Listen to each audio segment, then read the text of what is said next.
Suñu Presse à la présentation, Mam Anta Diamé. Bonjour. Les relations entre l'Afrique et l'Europe s'invitent dans la livraison du vendredi de la presse quotidienne.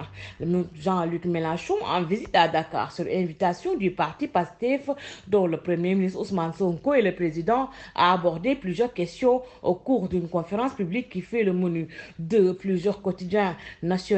Le leader sénégalais et celui français ont donné des pistes de solutions pour permettre le renouvellement des relations entre les deux continents, sachant que le thème de la conférence portait sur échange sur l'avenir des relations entre l'Afrique et l'Europe, la présence des militaires français et la polygamie, l'homosexualité et l'immigration clandestine étaient parmi les sujets évoqués, rapporte le quotidien Enquête qui insiste en discours sur le discours de politique étrangère prononcé à l'occasion par le Premier ministre sénégalais Ousmane Sonko. Ousmane Sonko a largement abordé sa vision concernant les relations entre l'Afrique et l'Europe, notamment celle entre la France et le Sénégal souverainistes. Il faut notamment que le pays se débarrasse des bases militaires étrangères, rapporte-t-il. Rien ne justifie que le tiers de l'argent de Dakar soit occupé par des bases militaires étrangères, insiste-t-il dans des propos rapportés à sa une par le quotidien Les Échos. Il en a profité pour dénoncer le mutisme approbateur face à la sanglante répression du régime du président Macky Sall contre son parti PASTEF.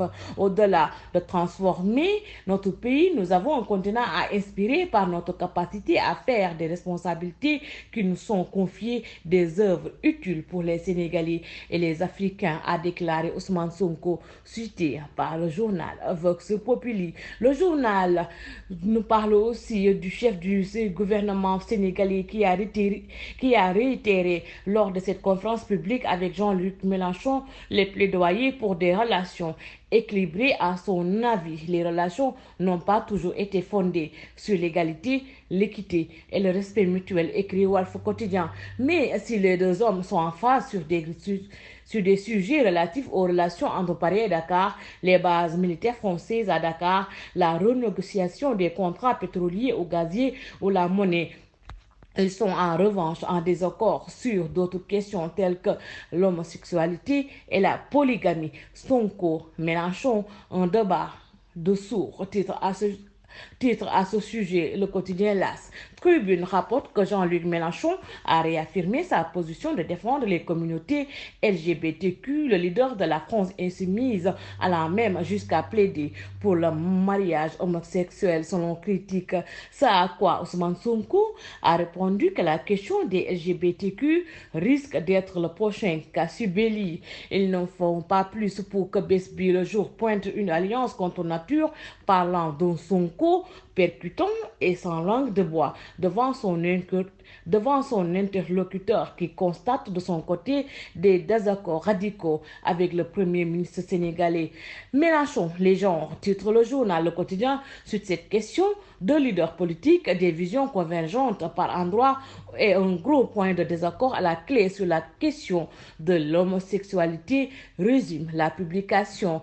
Le Soleil revient sur le dernier conseil interministériel sur la prévention et la gestion des inondations en annonçant que le gouvernement arrête 22 mesures pour une prise en charge adéquate de cette problématique récurrente ces dernières années.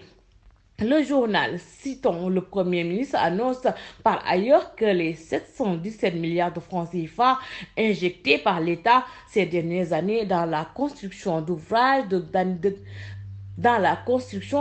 drainage, de stockage et de pompage des eaux pluviales, dans la restructuration des zones inondables ainsi que dans le relogement des sinistrés seront audités vers un audit des 717 milliards, confirme le journal Sud Quotidien.